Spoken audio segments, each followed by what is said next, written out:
In June 1942, at their second Washington Conference, U.S. President Franklin D. Roosevelt and British Prime Minister Winston Churchill directed their joint chiefs to go ahead with an Anglo-American invasion of Vichy French-held Northwest Africa. Detailed planning for the North African operation, codenamed Torch, began in July in London, under direction of U.S. Lieutenant General Dwight D. Eisenhower, who would be Supreme Allied Commander. Amphibious landings were to be made November 8th at Casablanca, French Morocco on the Atlantic coast, and at Oran and Algiers, Algeria along the Mediterranean.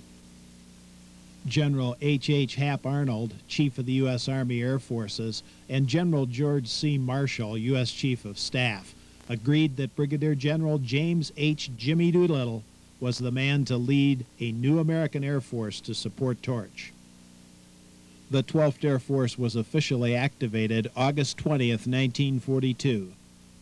General Doolittle assumed command of its temporary headquarters in the United Kingdom in September. The 12th, largest Air Force assembled by the U.S. up to this time, was to include some 70,000 men and 1,400 aircraft. Its groups would come from units training in the U.S. and from those already in the U.K. with the 8th Air Force. 12th Bomber Command was assigned the B-17-equipped 97th and 301st Heavy Bombardment Groups, both veteran 8th Air Force units. The 17th, 319th, and 320th Medium Bombardment Groups, finishing up their B-26 training, the 321st Medium Bombardment Group and B-25 training, and the 15th Bomb Squadron of the 8th flying Bostons. 12th Fighter Command would include 4 ex-8th Air Force fighter groups, the P-38-equipped 1st and 14th, and the 31st and 52nd, both flying reverse Lend-Lease Spitfires. 12th Air Support Command's 5th Bomb Wing was assigned 2 units still in stateside training, the 47th Light Bombardment Group with A-20s and the 310th Medium Bomb Group with B-25s. Its 7th Fighter Wing would include the 33rd Fighter Group, then completing P-40 training in the U.S., plus 3 groups from the 8th, the 81st and 350th, both flying P-39s, and the P-38-equipped 82nd. Assigned directly to the 12th were the 8th's 3rd Photo Group with B-17s and F-4s and the A-20-equipped 68th Observation Group still training in the U.S., plus the 51st Troop Carrier Wing of the 8th, which included the 60th, 62nd, and 64th Troop Carrier Groups, all equipped with C-47s. Ground echelons of some of the 12th's groups started sailing to England on former passenger liners. In early October, their flight echelons began flying across the North Atlantic route. Staging through Presque Isle, Maine, they flew to Goose Bay, Labrador, and up to Bluey West 1, Greenland. Then it was across to Reykjavik, Iceland, and finally into Prestwick, Scotland. First to leave for England was the 310th Bomb Group with its Mitchells. Next came the Havocs of the 47th Bomb Group. The 319th followed in Marauders. Worsening weather late in October forced the rest of the 12th groups in the States to be held up. In early November, hundreds of Torch ships had sailed from U.S. and U.K. ports. At 3 a.m. on November 8th, the convoys converged west of Gibraltar. The events planned 4 months ago were about to become history. H hour, the invasion began.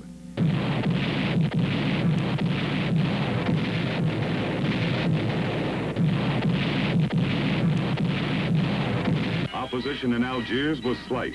In a short time, it was in Allied hands. Oran, H hour. Here the paratroops went into action.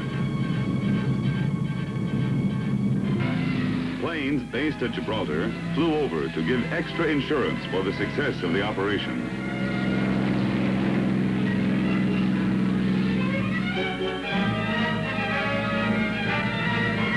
Fighting was bitter, but after 2 hard days, troops of the enemy Vichy French capitulated. Oran was taken, 2 down, 1 to go. But at the Atlantic port of Casablanca, there was trouble. The Vichy French Navy still fought for the Axis. The battle lasted for 5 grueling days.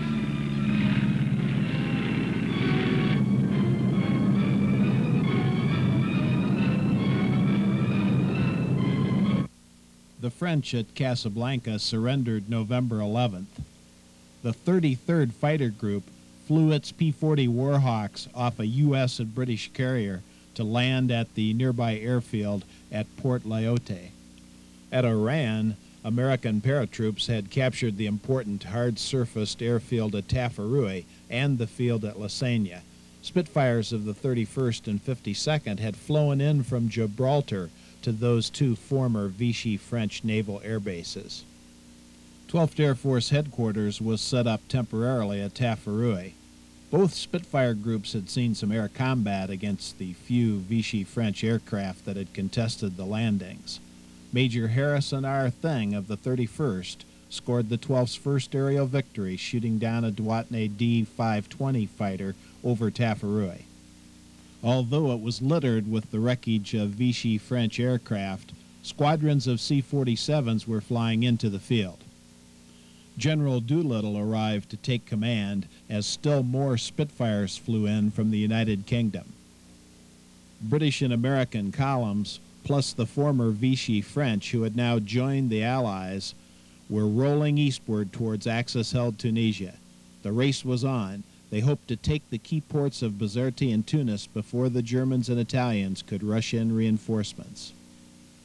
The plan was to link up with General Bernard L. Montgomery's British 8th Army, which was continuing to advance northward following its recent successful El Alamein offensive against German General Erwin Rommel's Africa Corps in Egypt.